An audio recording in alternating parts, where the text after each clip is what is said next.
pendapat mereka itu ngeri-ngeri sedap juga ya. Kalau kita dengar, waduh, begitu tajam ya. Jadi fokus gue lebih ke perempuan jahat yang lagi menuntut keadilan. Yes, menurut gue perempuan ini jahat banget, terlepas klarifikasi dari Pak RK itu bener atau tidaknya. Dua kata lucu, Ani-Ani speak up. Baru kali ini ada Ani-Ani yang muncul ke publik dan bilang kalau misalnya dirinya itu speak up dengan dibalik kata nama ibu mencari keadilan. Karena nggak dinafkahin, sekarang Ani-Ani itu ngebongkar hubungan gelapnya, ya kan, dengan mantan gubernur. Payo buka Instagram langsung enak gosip bola, digosok semakin sip. Pak Ridwan Kamil jarine selingkuh, ya Allah. Padahal wonge lucu lah, romantis kaya ngono lho Pak De ya. Jangan.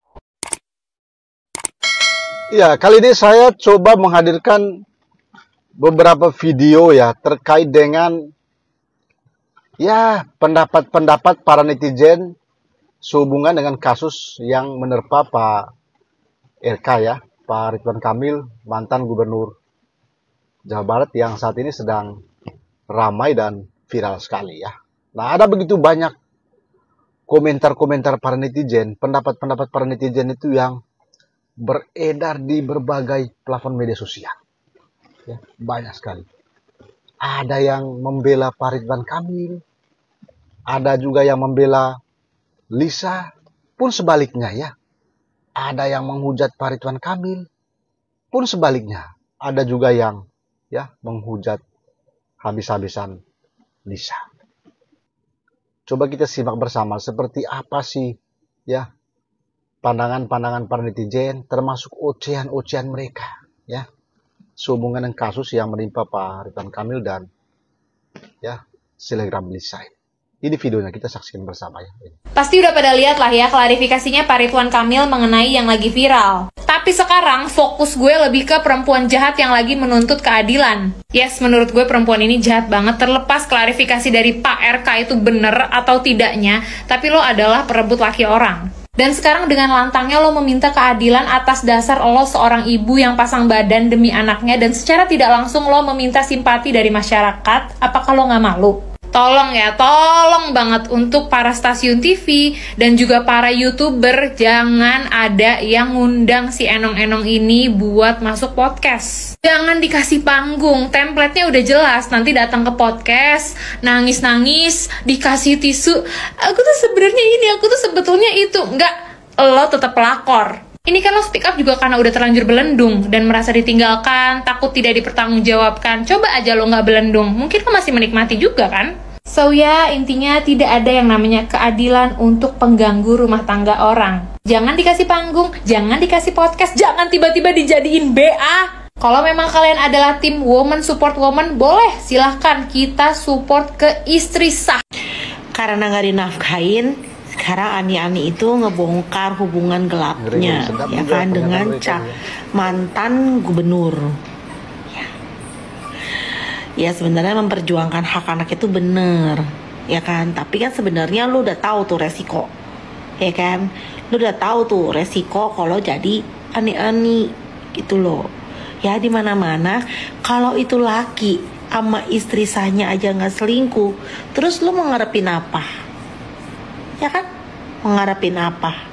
Ya itu udah bagian dari resiko. Payo buka Instagram langsung enak gosip bola, digosok semakin sip.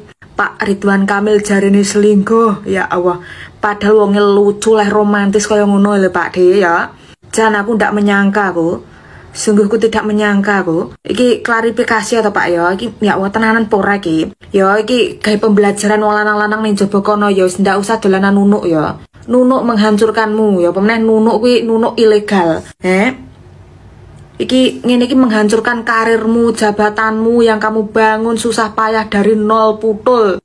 Ya nek enek untran-untran ngene iki dadine ucul, ya ta.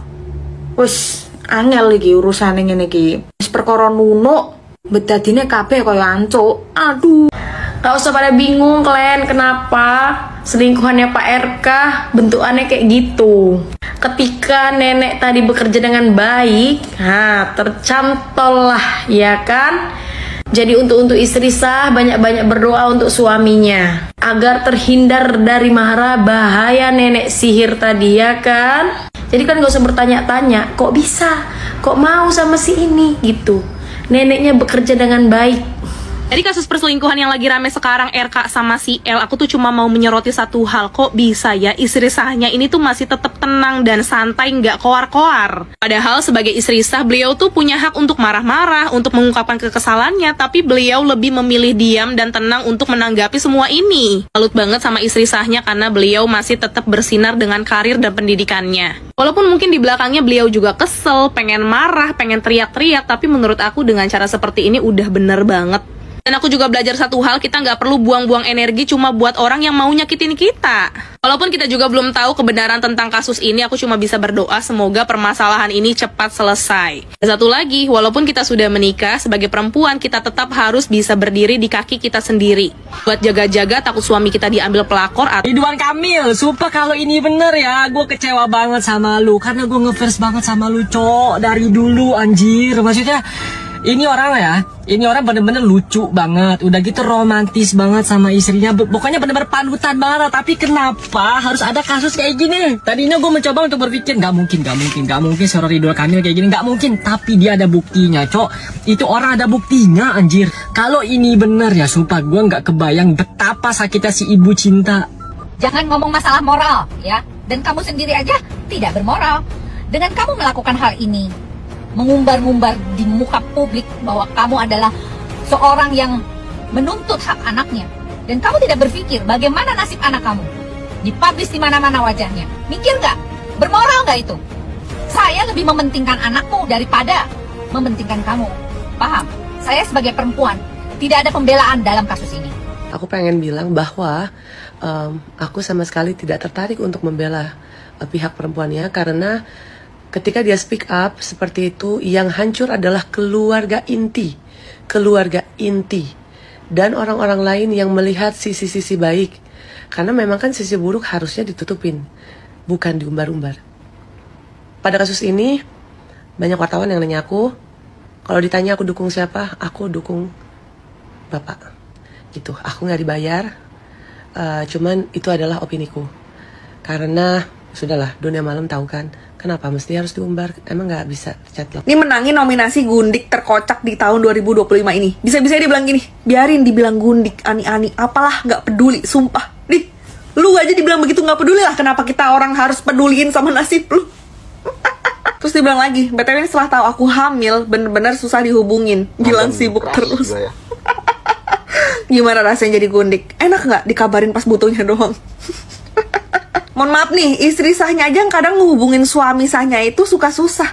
Apalagi lu, Gundik Sundal yang cuma disimpan doang. Atuh, kenapa kagak sadar? Otaknya kemana? Sebelum tahu hamil setiap hari itu chat tele. Bener-bener hancur banget, kata gua ya. Emang orang problematik dan narsistik itu sampai kapanpun gak bakal bisa sadar, guys. Kalau misalkan mereka itu ya problematik gitu, sok-sokan merasa paling tersakiti gitu kan, tanpa mereka menyadari kalau misalkan mereka tuh juga melukai dan menyakiti orang lain, terutama istri sah ya. Ini Gundik otaknya gimana sih, didengkul kadek. Terus kocaknya lagi dia bilang gini, saya tidak membenarkan perbuatan saya 4 tahun lalu. Saya akui saya salah. Tapi yang harus kalian tahu, saya tidak pernah menghubungi Bapak duluan. Jadi Bapak chat kalau sudah saya read di unsend dan berlanjut ke tele layaknya seperti orang pacaran. Begitu katanya. Terus lu lihat gaya chatnya. Halo Pak, aku baik. Bapak apa kabar? Kalau lu gak gatal, lu gak bakal nanyain kabar balik. Kalau gua jadi cewek normal, di chat sama cowok yang gua tahu itu udah punya bini, gua blok anjing. Lu ngapain sosok anaknya apa kabar? Bapak apa kabar? Ini gatal banget, gua garuk pakai parutan kelapa, lu tahu. Ini kalau ada nominasi Gundik Gendeng terkocak 2025 ya, ini dimenangkan oleh si Lisa anjir. Kocak banget ya, baru tahu ada Gundik bisa speak up ya untuk mencari dan membela hak dan kebenarannya kayak. Lu dari awal startnya itu udah salah, berharap semua bisa lurus dan bisa bener. Lucu banget kan. Tanggapan mengenai Pak RK dan Lisa Black Mamba, nggak tahu ya itu bener atau enggak, itu bener-bener di luar prediksi aku sih, di luar pikiranku, di luar kendali. Gimana ya? Denger-denger si perempuan itu udah hamidun duluan. Untuk cerita yang aku tangkep ya, jadi ada temen aku nih namanya Ayu Aulia. Dia yang nganterin first time ketemu entah apa gitu sama Pak RK kalau nggak salah. ada urusan apa gitu. Nih aku kasih tahu Instagramnya, kalian kepoin aja di situ. Dia menjabarkan dari A sampai Z. Dengar-dengar si perempuan ini sebelumnya juga punya laki dan ditantangin untuk tes DNA. Udah, kalian lihat. Kaget banget, baru bangun tidur tiba-tiba ngeliat berita katanya mantan gubernur Jawa Barat RK selingkuh. Sebenarnya mah bukan masalah selingkuhnya. Kalau masalah selingkuh mah semua orang juga bisa. Tukang sol sepatu bisa, ojol bisa, tukang asbes bisa, tukang ordeng bisa, semua juga bisa. Selebgram bisa, TikToker bisa gitu. Tapi yang jadi masalah bukan masalah selingkuhnya. Beliau ini adalah pejabat publik, itu yang jadi masalah. Dan beliau pernah jadi orang nomor 1 di Jawa Barat. Tapi beliau udah klarifikasi kok di akun IG pribadinya. Intinya beliau bilang itu fitnah. Tapi menurut gua klarifikasinya gantung. Kenapa? Karena beliau bilang, beliau memang pernah ketemu sekali sama orang itu pun terkait permohonan bantuan kuliah. Mohon maaf Kang, nanti ada pertanyaan lagi yang timbul di masyarakat. Emangnya nggak ada orang yang berkompeten buat nemuin dia? Kenapa harus Bapak yang nemuin dia turun langsung gitu? Dan dari ribuan orang yang butuh dana kuliah, kenapa harus dia yang Bapak temuin? Yang notabene dia adalah selebgram. Kan masih banyak Pak orang yang tidak mampu lainnya, kenapa harus dia yang Bapak temuin? Terus ada kalimat menarik lagi yang beliau tulis. Beliau tulis, ia sudah hamil duluan saat bertemu. Itu kan kayak bahasa tongkrongan banget ya. Kayak misalkan ada cewek, sayang, aku hamil. Apaan sih orang pas kita main lu udah hamil duluan gitu. Jadi kayak asumsi kita tuh jadi terus asumsi netizen jadi lebih aneh lagi. Apa anaknya Pak RK, Zahra, yang katanya kan lepas hijab tuh beberapa, gue gak tahu sih beberapa bulan yang lalu. Intinya katanya Zahra lepas hijab gara-gara galau gitu karena kelakuan Pak RK. Itu asumsi netizen. Jadi kan jadi kemana-mana pikiran orang ya. Perkara lepas hijab jadi disambungin ke situ.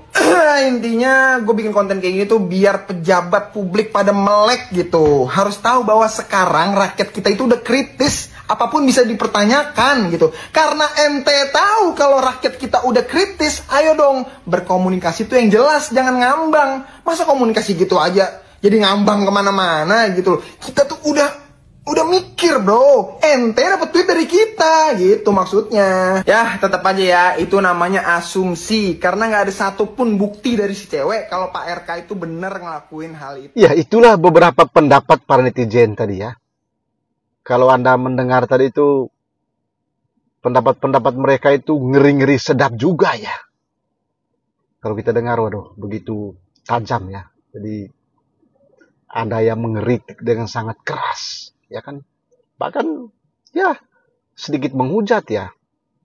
Jadi, tidak hanya menghujat Pak RK, Ridwan Kamil, tapi juga mereka menghujat Lisa ya. Bahkan, mereka lebih banyak menghujat Lisa. Kalau saya pantau di berbagai media sosial itu memang ya terutama kaum perempuan ya yang mereka lebih banyak menghujat Lisa itu ya. Itulah yang terjadi ya. Jadi tentu setiap orang pasti memiliki pandangan atau pendapatnya masing-masing ya. Tentu kita juga tidak bisa melarang mereka karena itulah hak masing-masing orang untuk memberikan penilaian, memberikan pendapat berdasarkan cara pandangnya dia sendiri ya. Jadi masing-masing orang tentu punya latar belakang pemikirannya masing-masing dan itu tidak bisa samakan dengan yang lain. Ya memang kalau menurut saya pribadi tidak ada satupun manusia di muka bumi ini yang benar-benar dia adalah orang kudus ya. Tidak pernah berbuat kesalahan, tidak memiliki dosa. Mungkin sangat sulit sekali ya. Mungkin ada juga ya orang yang sangat kudus sekali. Kalau dalam kepercayaan saya itu ada satu ayat mengatakan bahwa ya barang siapa yang tidak memiliki dosa, makalah dialah orang pertama yang mengambil batu untuk melempar saya. Itu katanya ya. Jadi ya itulah ya. Jadi kalau menurut saya tadi itu memang tak ada satupun manusia di muka bumi ini yang benar-benar dia bersih ya. Pasti selalu memiliki keterbatasan, kekurangan ya. Sehingga pada saat kita memberikan pendapat atau pandangan juga memang ada batasnya ya. Jadi selalu ada batasnya sehingga ya kita juga memikirkan diri sendiri juga ya. Itu sih kalau menurut saya pribadi ya. Saya tidak tahu menurut orang lain. Kita berharap saja bahwa kasus yang menimpa Pak Ridwan Kamil ini dan Lisa ini segera diselesaikan ya. Jadi kalau mereka sedang sekarang ini menuntut untuk segera proses tes DNA untuk membuktikan bahwa apakah anak itu adalah miliknya Pak Ridwan Kamil ataukah bukan. Ya, kita berharap bahwa kasus ini segera selesai ya, dan mari kita juga memberikan dukungan moral kepada mereka supaya kasus ini segera diselesaikan ya. Bagaimana menurut Anda? Tuangkan komentar Anda pada kolom komentar video ini, seperti apa pendapat Anda terkait dengan komentar-komentar atau pendapat-pendapat para netizen yang begitu tajam dan keras tadi ya. Silakan tuangkan. Dan kalau Anda menemukan video ini, mohon bantuan untuk diteruskan di share ya, sebanyak mungkin. Siapa tahu ada juga orang yang ingin memberikan komentar atau pendapat terkait dengan pandangan mereka terhadap kasus ini. Oke, sampai jumpa dan jangan lupa salam otak belayang ya.